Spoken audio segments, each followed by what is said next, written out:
Welcome back, everybody. We are exploring how to live a luckier life, and we're summarizing the whole course. We've been going for 30 days now.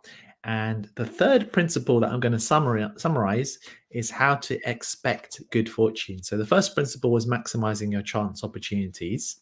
That's what lucky people do, according to the research that they found. The second thing is listening to your hunches, which is listening to your intuition. They found that when you listen to your hunches, that leads to people becoming luckier. And today, the third principle I'm going to focus on is about expecting lucky outcomes. So, what can we learn from this? So, what they found is that lucky people consistently tend to expect luck in the future. They expect to be fortunate. And there's different things and exercises we can do that. But the first key principle is that when they think about the future, whether it's to do with work, health, relationships, or other things in their life, they think that things are going to work out for them. It doesn't mean bad things don't happen, but even when something bad happens, they see the positive element in that, or how it could have been actually much worse.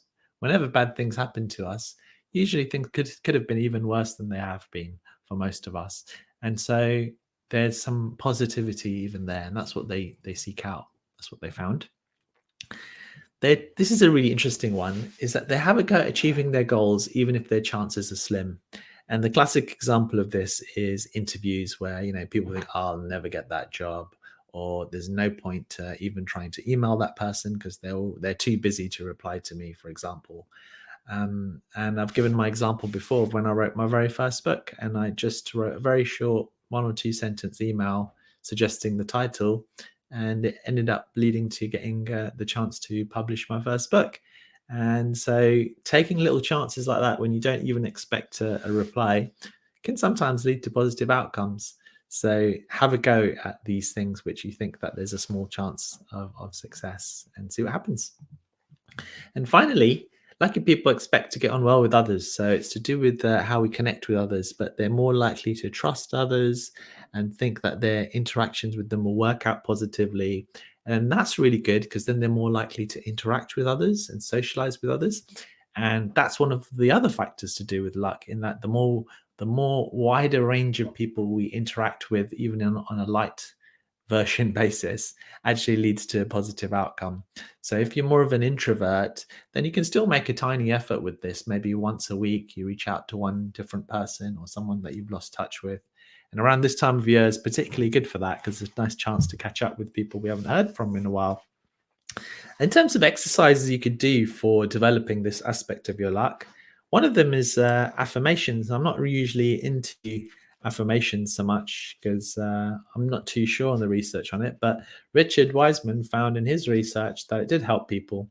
So saying things like, I know I can be even luckier in the future, or saying to yourself, I deserve good luck and will receive some good fortune today, or saying something like, I am a lucky person and today is going to be another lucky day.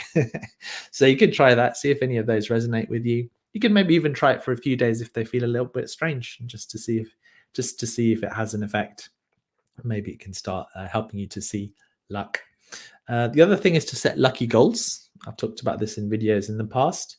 You could set a short, medium, and long-term lucky goal, where you set a goal which is, achievable, and at the same time maybe a little bit pushing your boundaries a bit, or you're not too sure if you'll be able to do it or not, but if luck is on your side, you would be able to achieve it. So that would be quite a good one to go for. Even if you think there's a high chance of failure, having a little go. And then this great example I've done in previous videos is a cost benefit analysis, where you think about, okay, should I apply for this job? What's the cost of it? It's going to take me an hour or two. What's the benefit? I could actually have a fantastic career if I get this job. So when you do a cost benefit analysis, you realize that, oh, wow, it's really worth having a go.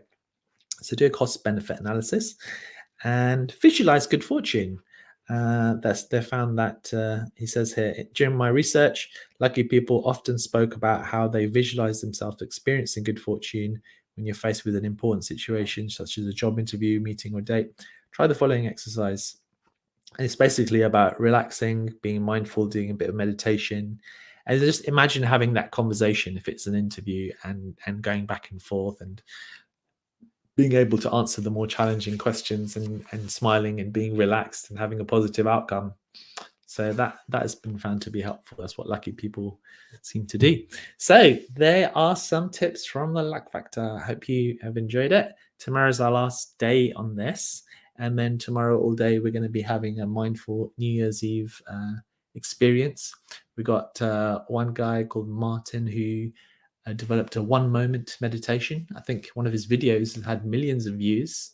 So he's going to be speaking. We've got Dr. James Doty from California, who's interviewed everyone from Eckhart Tolle and the Dalai Lama, and wonderful, wonderful person and very humble, and has written a New York Times bestseller. And he's going to be sharing a little bit of his story tomorrow in a New Year's Eve experience.